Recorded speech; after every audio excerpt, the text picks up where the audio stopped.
No, I'm Frank Bongiorno, and I'm a historian at the Australian National University, and I'm here with Christine Wallace, who is also a historian in the School of History at the ANU, and we find ourselves in a very quiet National Library of Australia during the COVID-19 crisis. We'd normally, I guess, be sitting in a bustling, busy foyer of the library with people coming in to look for inspiration in its marvellous collections. It's still got marvellous collections, it's still an inspiring place, but for the time being, we're not quite able to look at the normal wonderful manuscripts, books, newspapers and all those other juicy things that historians love. Our topic today is recording the experience of COVID-19 in Australia, and so we're obviously interested as historians in primary sources. We use them in the National Library regularly amongst its rich collections, particularly all those wonderful Australian manuscripts, and that got several of us thinking, okay, so what will be the sources of the future for anyone interested in the experience that Australians are going through at the present time? So, Chris, are we going to remember this pandemic in 20, 30, 50 years' time? Frank, only if you folks start writing it all down. It's interesting how history gets recorded, written, how it ends up in books like that in the NLA bookshop, how it ends up in the vast repositories of this building. If people did not record their experiences historically, there would be nothing for people like us to work with to write the histories. So we're in this incredibly historic moment, and it would be terrific if, thinking of people like us in the future who need records, memories, reflections, details great and small, not just from politicians on the Hill, but from people in their lounges in lockdown, from people in kitchens trying to do things with unfamiliar ingredients because they can't get the usual ones. All the details great and small historians of the future need, and that depends very much on ordinary citizens recording their experiences of history as it's unfolding right now. People often underestimate, don't they, the ways in which their everyday lived experience will be of interest in the future. They sort of imagine that, we're only going to be interested in Scott Morrison or,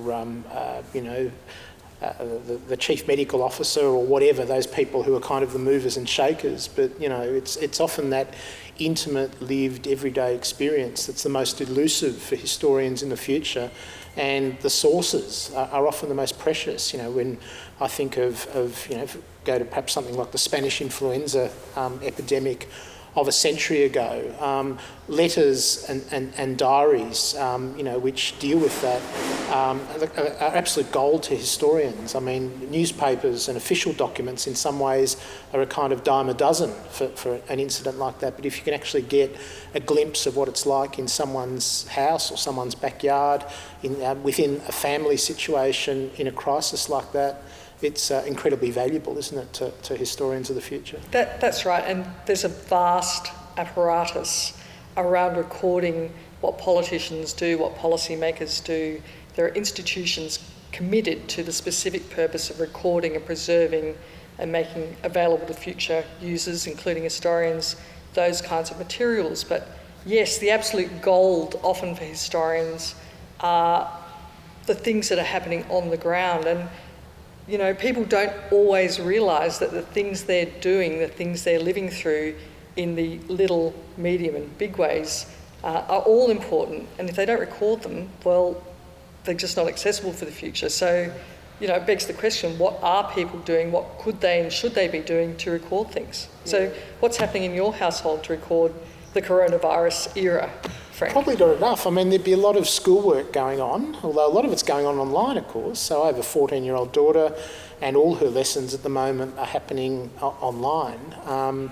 But yeah, she's probably not producing, those physical kind of, school texts or exercise books that the historians use. I mean, I've got a student at the moment who does children's history, and one of the things that she's interested in is the childhood imagination, and school exercise books and things like that are absolutely critical to her work. But I imagine for anyone who tried to write a history, as they probably will in years to come, of what it was like to be educated at home, to be schooled at home during COVID, the records are often going to be electronic, and that's obviously a huge challenge, isn't it, for the future? So that's something to really think about at a time like this.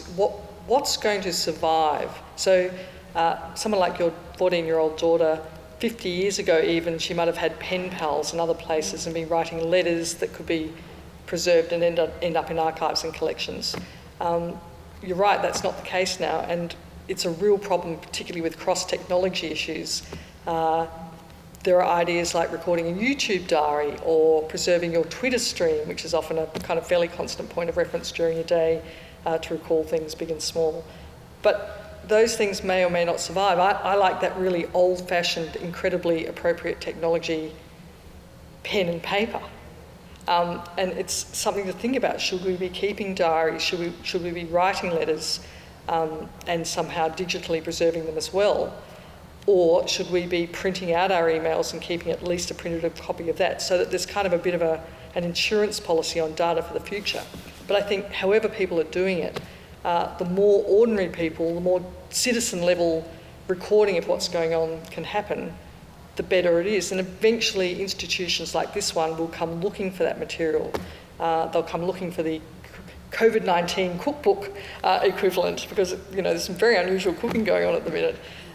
In a whole range of ways, if people can start recording and writing down how they're living, what they're doing, what adjustments they're making, and of course then there's a tremendous personal drama of being ill, being under the threat of illness if you're in a threatened group, experiencing loved ones getting ill, some surviving, some not. This is the absolute drama of humanity we're seeing now. You can look at horrific hotspots like New York, like northern Italy. The drama and kind of sheer human emotion of that is something that it's terrible, but it's also precious, and we need to somehow marshal it. Yeah, and capturing that emotional dimension is always hard for historians, isn't it? So again, I guess historians have often turned to places like diaries and letters in order to try and recapture that atmosphere, that emotionalism of a crisis. But I guess one of the advantages of the current situation and the kinds of technologies that we increasingly use to record our lives is that they're probably, in some ways very well suited to capturing that emotional aspect. I mean, there's always going to be a translation problem from the lived experience to the recording of it, of course. But, all those digital technologies, the visual technologies seem really well calculated in a way to capture aspects of the atmosphere. I mean, think of the ways in which, a good YouTube video can really take you into a situation. I mean, yes, it can deceive, of course, inevitably, but it also has a real power, doesn't it, to take you into a particular set of circumstances, into an individual's biography, into the context in which they find themselves. I'm glad you mentioned the magic word biography. Yeah.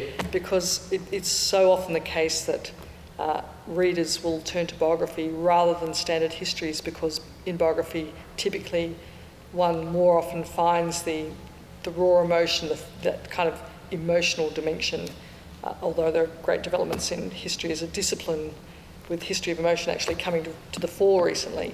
But yes, how do we capture it? I mean, what could families do? What could your family do? What could my family do more than we're doing now? I think your idea of YouTube is a great one. I mean, kids now are using YouTube as their primary browser, not Google, for example.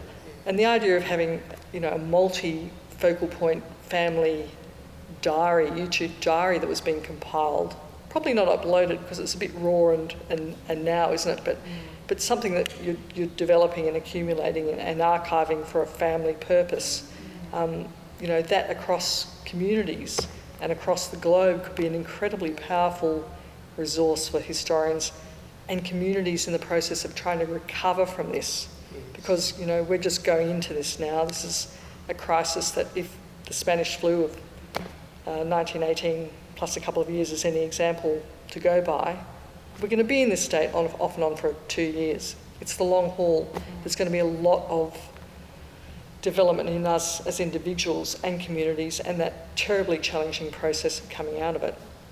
Being able to have the data, the recordings, the written accounts to look back on and work with is going to be so important for future history, but also in that near-term recovery sense. Yeah, that exemplary aspect's really important. I mean, we often underrate that in history, don't we? But the ways in which, you know, having a good record of, for instance, the ways in which people cope and adapt to a crisis, you know, can often be incredibly valuable when you face a comparable crisis. I mean, one of the things we don't really have, as far as I can see, is a collective memory, a really strong collective memory of the Spanish flu. You know, there's been a lot of, you know, references to historical events I've found, you know, in recent weeks, almost an intensification of that appeal to history or to historical precedent, but so much of it, I think, you know, it's often been quite, I think, misleading or inappropriate analogy. The World War II analogy I've often found,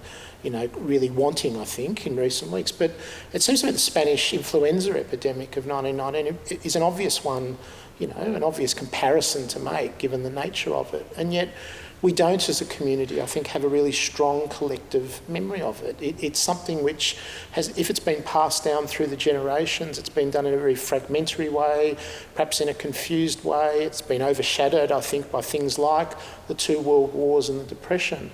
And so, you know, in a sense, we kind of owe it to ourselves to create, to forge some sort of archive that will, you know, facilitate that kind of collective memory in the decades ahead when we may well need it. This is unlikely to be the last pandemic that we face, given obviously the way that the world's going. That's true, and in fact the current situation makes me think back on immediately prior recent dramas on a smaller scale, MERS and SARS. I personally don't have any kind of feel for that beyond news events because we're external to it, and I'm now thinking I'd actually like to go back even to those near recent examples. But a couple of, you know, just off the top of my head, examples are of things that stick in my mind in the sense. Reading, for example, Virginia Woolf's diary entry of going to the place where she and Leonard Woolf were living during World War II, and they were out of town, they weren't there when it was bombed, but arriving back at the house and seeing it bombed so it was half exposed and their papers and life kind of on display. More than any other aspect of World War II, that's the single kind of snapshot thing that sticks in my mind, and it's from a diary. Yes. People write diaries. Write diaries. Maybe just do old-fashioned. There's nothing wrong with going out when you're next shopping and getting a good solid journal, maybe with hard cover, those ones that look really nice, with little checks and things, and keeping a journal or a diary. And getting one for the rest of the family to do their own version of. Absolutely. And it doesn't just have to be text. You can you know, add all sorts of recipes, and photographs can be added if you print off your photograph. There's all sorts of ways in which you can turn it into something quite exciting. Artists have the example of visual diaries, so they'll get one of those and they'll do sketches, they'll take notes, they'll stick things in, perfect. So it's not as though you have to be a kind of Nobel Prize-winning writer to pull this off.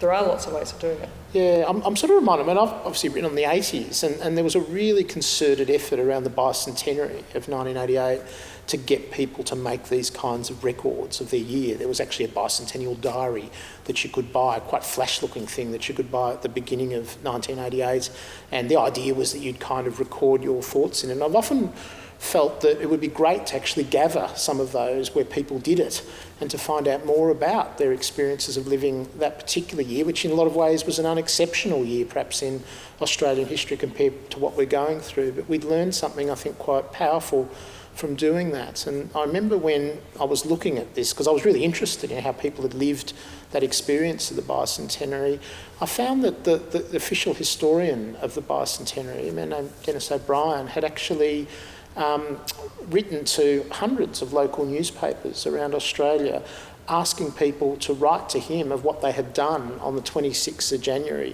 1988, and the records have survived in the National Archives, actually. And you've made good use of I have made a little bit of use, but not as good as I could, because they're incredibly rich, and it just strikes me that, you know, there's a real opportunity again, I think, for people to create this sort of material for themselves, but also for future historians who will, you know, I think benefit from that kind of slice of history that's otherwise really hard to capture. Well, there are some institutions, for example, I know Cambridge University Library has already put out a call to people in Cambridge to contribute exactly that sort of material for a collection they're going to put together.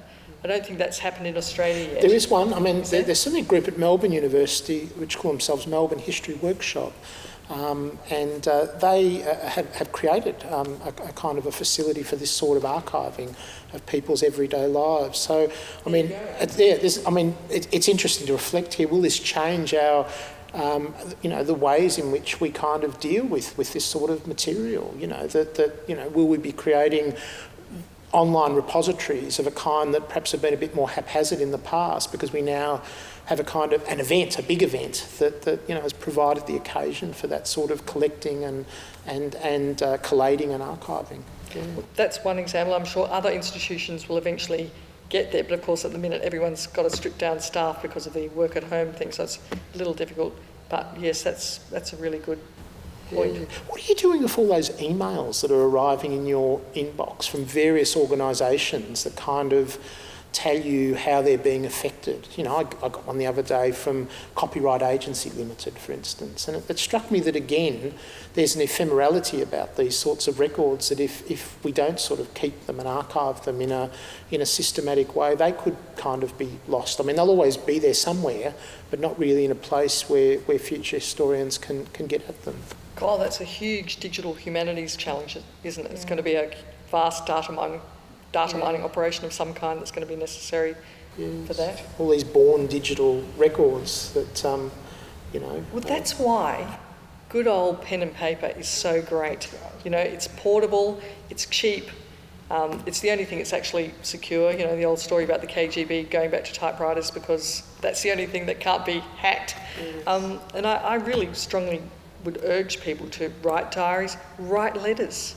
There's a whole kind of self-care aspect to doing this too, that, you know, you're locked down, you're frustrated, you're going mad, you're climbing up the walls. Just being able to write something down can be a tremendously powerful release, so on many levels. So if you write it down, you can capture it in various ways digitally as well. Then you've got an insurance policy, you've got it in the cloud. But having something written down and just the act of writing it, it's so novel these days.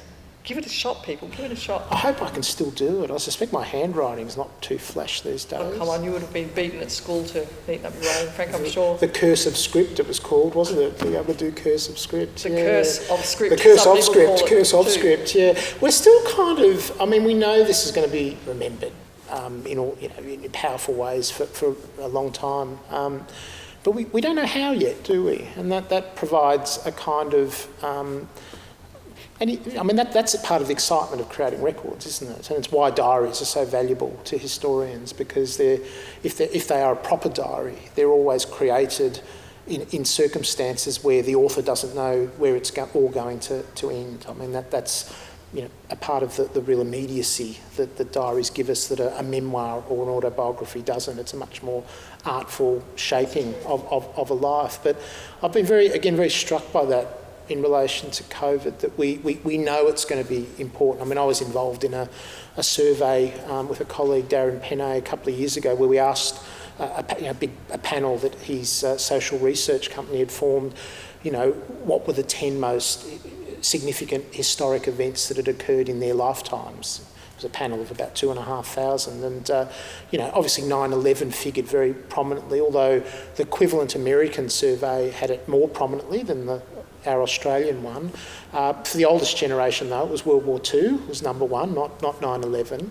We kind of know that COVID's going to be up there, and I'm almost inclined to suggest to Darren that we have another go in a couple of years' time, because it'll be very interesting to compare. But as historians, we're interested in more than just, you know, which events. We're interested in the how. And that's the thing that's very undetermined and unformed at the moment, isn't it? How we're going to, and you know, clearly Italians are going to remember this in a very different kind of way to a Singaporean or an Australian. Yes, there'll be commonalities and important distinctions. The other thing is, we're just at the beginning of this. You know, just the sheer medical aspect of this is going to stagger on for at least a year. If you look back at the Spanish flu, there were 3 big waves of death in the first year. And, you know, as we go through lockdowns and then the restrictions are lifted a bit when the numbers look good and then slam down again when they get out of control, and that happens a couple of times. But then we've got the economic consequences, which are going to be, to put it mildly, extremely challenging. So this story's got a long way to run. The more citizens write it, the better it is for the future Franks and Chris's of the world. Absolutely. So I think everybody needs to get to it. Go to work. Thanks a lot, Chris. It's been a pleasure. Good talking to you, Frank. Thanks.